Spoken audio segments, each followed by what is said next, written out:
공산당 선언 2. 프롤레타리아와 공산주의자. 공산주의자들은 프롤레타리아 전체와 어떠한 관계를 맺고 있는가? 공산주의자들은 다른 노동자당들과 대립하는 특별한 당은 아니다. 그들은 프롤레타리아트 전체의 이해관계와 동떨어진 이해관계를 갖고 있지 않다. 그들은 어떤 특별한 원칙을 세워서 프롤레타리아 운동을 이 원칙에 뜯어맞추려고 하지 않는다.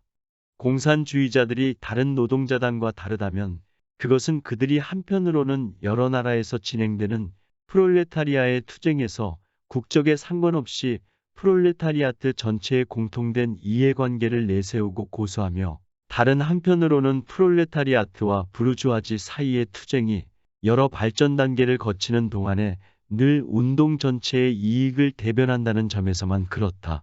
따라서 공산주의자들은 실천적으로 볼 때 각국 노동자당의 가장 단호하고 늘 선진적인 부분이며, 이론적으로도 프롤레타리아 운동의 여러 조건 과정 전반적 결과를 나머지 프롤레타리아트 대중보다 한 발 앞서 통찰한다. 공산주의자들의 당면 목적은 다른 모든 프롤레타리아 당들의 당면 목적과 같다. 즉 프롤레타리아트를 계급으로 형성시키고 부르주아지의 지배를 뒤엎으며 프롤레타리아트의 손으로 정치 권력을 장악하는 것이다. 공산주의자들의 이론적 명제들은 결코 어떤 세계 개혁가가 고안하거나 발견한 사상, 원칙의 바탕을 두고 있는 것이 아니다. 이 명제들은 다만 현존하는 계급투쟁의 현실적인 관계들, 즉 우리 눈앞에서 진행되고 있는 역사적 운동을 일반적으로 표현한 것일 뿐이다. 지금까지의 소유 관계를 폐지한다는 것이 결코 공산주의만의 고유한 특징은 아니다. 모든 소유 관계는 끊임없는 역사적 변동, 끊임없는 역사적 변화를 겪어왔다. 예컨대 프랑스 혁명은 봉건적 소유를 폐지하고 그것을 부르주아적 소유로 바꾸어 놓았다. 공산주의의 특징은 소유 일반을 폐지하는 것이 아니라 부르주아적 소유를 폐지하는 것이다. 그런데 현대의 부르주아적 사적 소유는 계급 적대, 즉 소수에 의한 다수의 착취의 기초를 두고 있는 생산물의 생산과 점유 형태가 최종적이고도 가장 완전하게 표현된 것이다. 이런 의미에서 공산주의자들은 자신들의 이론을 사적 소유의 철폐라는 한마디 말로 요약할 수 있다. 우리 공산주의자들은 자기 자신의 노동으로 취득한 재산, 즉 온갖 개인적인 자유와 활동과 자립의 기초를 이루는 재산을 없애려 한다는 비난을 받아왔다. 자신의 노동으로 정당하게 번 재산이라고. 당신들은 부르주아적 소유에 앞선 소부르주아적, 소농민적 소유를 두고 말하는가? 그러한 소유를 폐지할 필요는 전혀 없다. 공업의 발전이 이미 그것을 폐지해 왔으며 또 나날이 폐지하고 있으니까. 그렇지 않다면 당신들은 현대의 부르주아적인 사적 소유를 두고 말하는 것인가? 그러나 임금 노동, 즉 프롤레타리아의 노동이 그 자신들에게 재산을 만들어 주는가? 결코 그렇지 않다. 프롤레타리아의 노동이 만들어내는 것은 자본, 즉 임금 노동을 착취하는 재산이며, 이것이 임금 노동을 새로이 착취하려고 새로운 임금 노동을 재생산하는 조건에서만 늘어날 수 있는 재산이다. 오늘날과 같은 모습의 소유는 자본과 임금 노동 사이에 대립의 기초를 두고 있다. 그러면 이러한 대립의 두 측면을 살펴보자. 자본가가 된다는 것은 생산 속에서 단순한 개인적 지위뿐 아니라 사회적 지위까지 차지한다는 것을 뜻한다. 자본은 공동체의 산물로서 오직 대다수 사회 성원의 공동 활동에 의해서만, 궁극적으로는 사회 성원 전체의 공동 활동에 의해서만 가동될 수 있다. 이처럼 자본은 개인적 힘이 아니라 사회적 힘이다. 따라서 만약 자본이 공동체의 소유, 즉 사회 성원 전체의 소유로 바뀐다고 하더라도 개인적 소유가 사회적 소유로 바뀌는 것은 아니다. 바뀌는 것은 오직 소유의 사회적 성격뿐이다. 즉 소유의 사회적 성격은 그 계급성을 잃을 뿐이다. 임금 노동으로 넘어가자. 임금 노동의 평균 가격은 최저임금, 다시 말하면 노동자가 노동자로서 생활을 유지하는 데 필요한 생활수단의 총액이다. 따라서 임금 노동자가 자기 활동의 결과로 얻는 것은 고작 자신의 생명을 재생산할 만큼에 지나지 않는다. 우리는 결코 생명의 재생산에 직접 필요한 노동 생산물의 이러한 개인적 점유, 즉 다른 사람의 노동에 대한 지배권을 가져다 줄 만한 순이익을 전혀 남기지 않는 점유를 폐지하려는 것이 아니다. 우리는 다만 노동자로 하여금 자본의 증식을 위해서 생존하게 만들며 지배 계급의 이익이 요구하는 한에서만 생존하게 만드는 점유의 비참한 성격을 철폐하려는 것이다. 부르주아 사회에서는 살아있는 노동이 축적된 노동을 늘리는 수단일 뿐이고, 공산주의 사회에서는 축적된 노동이 노동자의 생활을 폭넓게 하고 풍요롭게 하며 장려하는 수단일 뿐이다. 이처럼 부르주아 사회에서는 과거가 현재를 지배하나, 공산주의 사회에서는 현재가 과거를 지배한다. 부르주아 사회에서는 자본이 독자성과 개성을 갖고 있는 반면에 활동하는 개인은 독자성과 개성을 잃고 있다. 부르주아지는 이러한 관계를 폐지하는 것을 개성과 자유를 없애는 것이라고 한다. 사실 그렇다.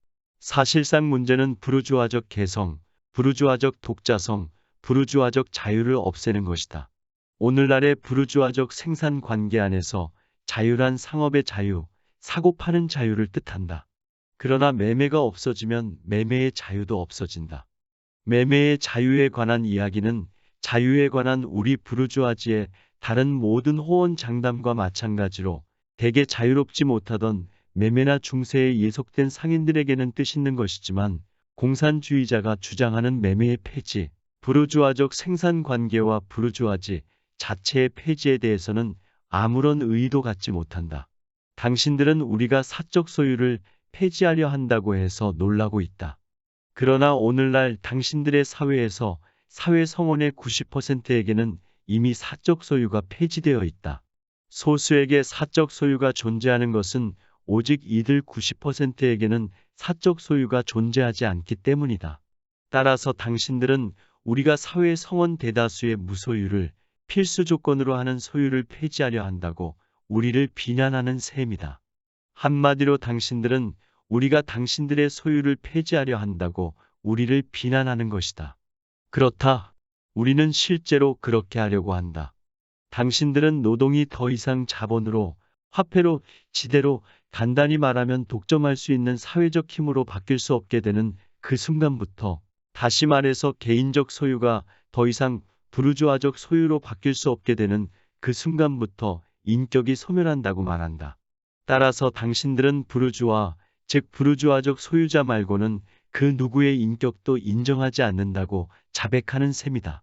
그리고 그러한 인격이라면 마땅히 소멸해야 한다. 공산주의는 그 누구에게서도 사회적 생산물을 점유할 힘을 빼앗지는 않는다. 공산주의는 다만 이러한 점유로 다른 사람의 노동을 자신에게 예속시키는 힘을 빼앗을 따름이다. 사적 소유를 폐지하면 그와 함께 모든 활동이 멈추고 전반적으로 게으름이 지배하게 될 것이라는 반박이 있어왔다. 그렇다고 한다면 부르주아 사회는 이미 오래전에 게으름 때문에 멸망하지 않으면 안 되었을 것이다.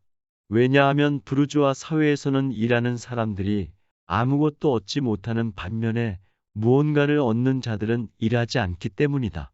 그러한 모든 걱정은 결국 자본이 없어지면 임금 노동도 없어진다는 말을 되풀이하는 것이 된다. 물질적 생산물에 대한 공산주의적 점유와 생산 양식을 반대하는 것은 모두 정신적인 생산물에 대한 공산주의적 점유와 생산 양식을 반대하는 대로까지 확대된다. 부르주아에게는 계급적 소유를 없애는 것이 생산 그 자체를 그만두는 것처럼 보이듯이 계급적 교육의 폐지 또한 교육 일반의 폐지와 같게 여겨진다. 그들이 놓치기 아까워하는 그 교육이 대다수의 대중에게는 사람을 기계의 부속물로 만드는 일이다.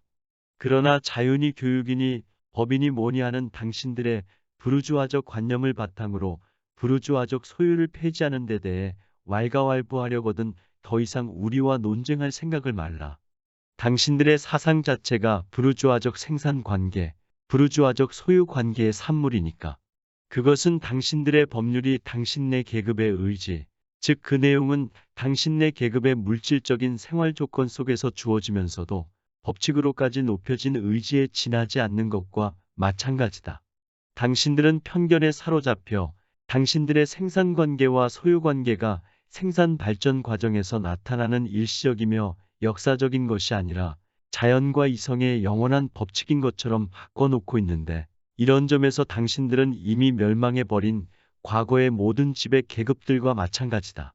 고대적 소유나 봉건적 소유에 대해서는 당신들 스스로가 명백히 알고 있는 사실을 당신들 자신의 부르주아적 소유가 문제되면 더 이상은 모르겠다고 잡아떼는 것이다. 가족의 폐지라니. 공산주의자들의 이 비열한 의도에 대해서는 가장 극단적인 급진주의자들까지도 격분하고 있다. 현대의 부르주아적 가족은 무엇에 기초를 두고 있는가? 그것은 자본 즉 사적인 영리에 기초를 두고 있다. 완전한 형태의 가족은 오직 부르주아를 위해서만 존재한다. 그리고 그것은 프롤레타리아의 부득이한 독신 생활과 공창 제도로 보완된다.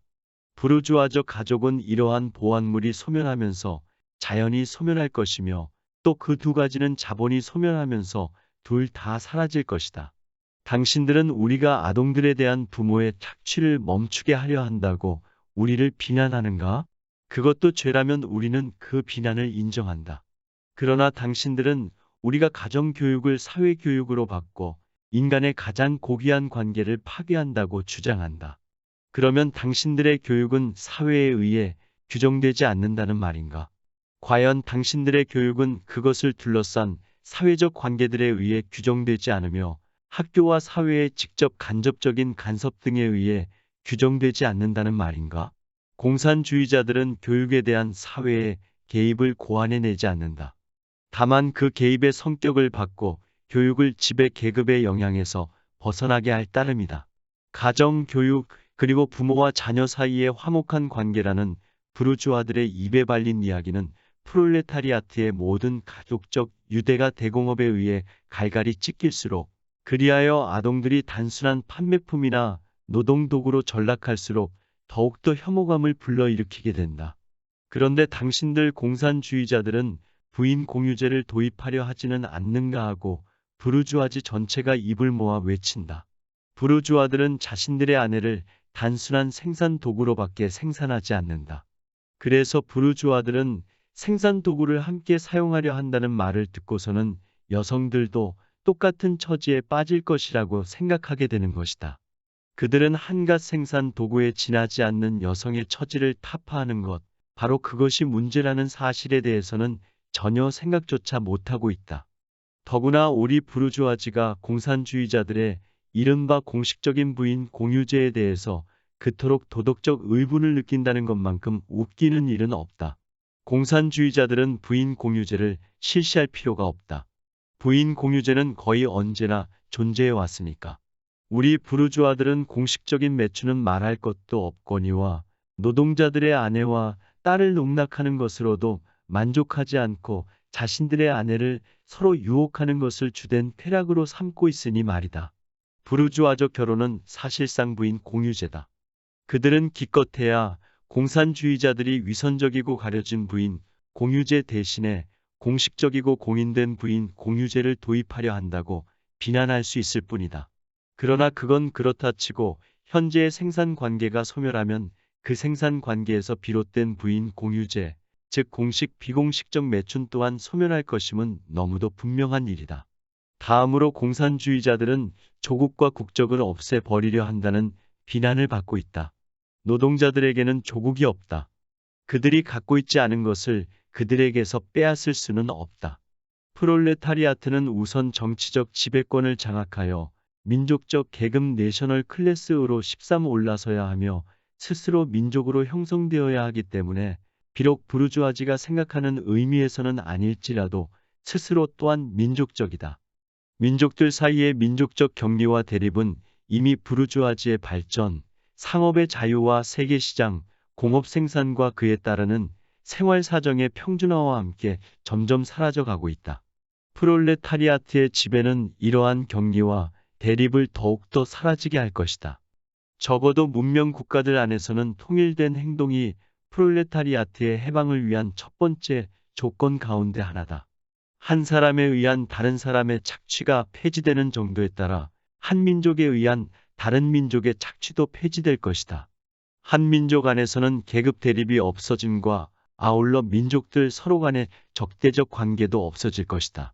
종교, 철학적 관점에서 그리고 일반적으로 이데올로기적인 관점에서 제기되는 공산주의에 대한 비판이라면 더 이상 상세하게 해명할 가치조차 없다. 사람들의 생활 사정, 그들의 사회 관계, 그들의 사회적 존재와 더불어 그들의 관념, 견해, 개념, 한마디로 그들의 의식 또한 바뀐다는 것을 이해하는데 그렇게 깊은 통찰이 필요하다는 말인가? 사상의 역사는 정신적 생산이 물질적 생산과 더불어 변혁된다는 것 외에 또 무엇을 증명하고 있다는 말인가?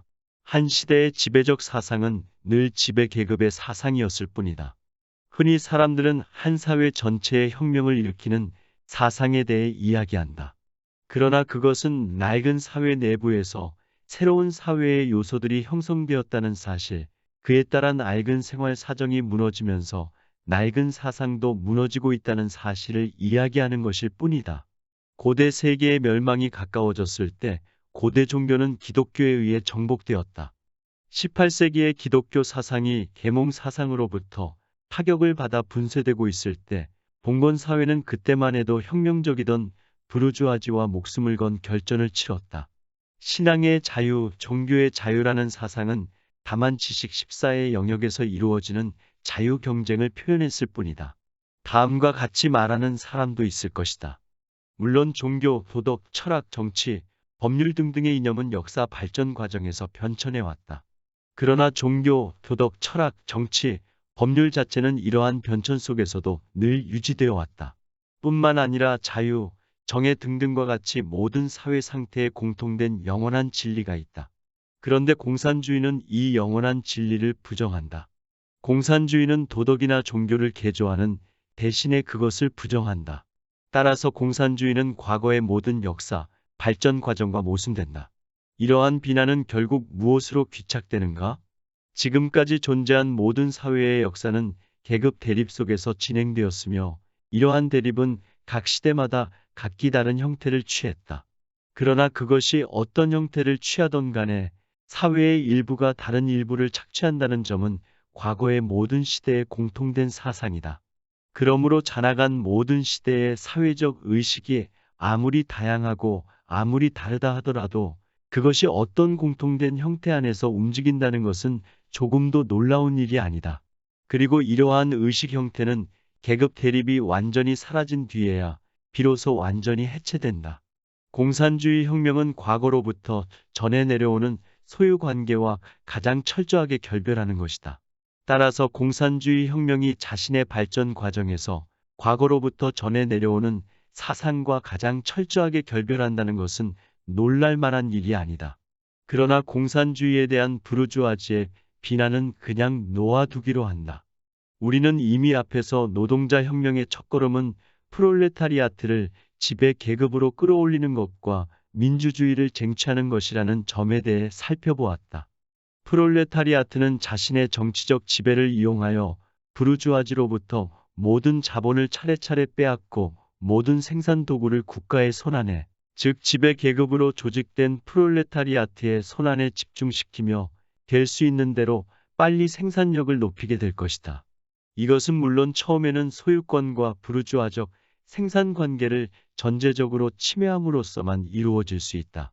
즉 경제적으로는 충분하지 않고 안정되지 못한 것처럼 보일지도 모르지만 운동을 거치는 동안 자기 자신을 뛰어넘어 생산 양식 전체를 변혁하는 수단으로 꼭 필요하게 되는 방책들을 통해서만 이루어질 수 있는 것이다. 물론 이 방책들은 나라에 따라 차이가 있을 것이다. 그러나 가장 선진적인 나라들에서는 다음과 같은 것들을 아주 일반적으로 적용할 수 있을 것이다. 1. 토지 소유를 몰수하고 모든 지대를 국가 경비에 충당하는 것. 2. 고율의 누진세. 3. 모든 상속권의 폐지. 4. 모든 망명자들과 반역자들의 재산을 몰수하는 것. 5. 국가 자본과 배타적인 독점권을 가진 국리분행을 통해 국가의 손안에 신용을 집중시키는 것. 6. 운송수단을 국가의 손안에 집중시키는 것. 7. 국영 공장의 수와 생산 도구를 늘리고 공동계획에 따라 토지를 개간하고 개량하는 것. 8. 모두에게 똑같은 노동 의무를 부과하고 산업군대, 특히 농업을 위한 군대를 키워내는 것. 9. 농업과 공업의 운영을 결합하고 도시와 농촌 사이의 차이를 차츰 뿌리 뽑도록 하는 것. 10. 모든 아동에 대한 사회적 무상교육, 오늘날과 같은 아동들의 공장 노동을 폐지하고 교육과 물질적 생산을 결합하는 것 등등. 발전을 거치는 가운데 계급적 차이가 사라지고 모든 생산이 연합된 개인들의 손안에 집중되면 공권력은 그 정치적 성격을 잃어버리게 될 것이다. 본래 정치 권력이란 한 계급이 다른 계급을 억압하려고 사용하는 조직된 폭력이다. 만일 프롤레타리아트가 부르주아지에 대항하는 투쟁에서 반드시 계급으로 한데 뭉쳐 혁명을 통해 스스로 지배 계급이 되고 또 지배 계급으로서 낡은 생산 관계를 폭력적으로 폐지하게 된다면 그들은 이 생산 관계와 아울러 계급적 대립의 존재 조건과 계급 일반 또한 폐지하게 될 것이며 따라서 자기 자신의 계급적 지배까지도 폐지하게 될 것이다. 계급과 계급 대립으로 얼룩진 낡은 부르주아 사회 대신에 각자의 자유로운 발전이 전체의 자유로운 발전의 조건이 되는 연합체가 나타나게 될 것이다.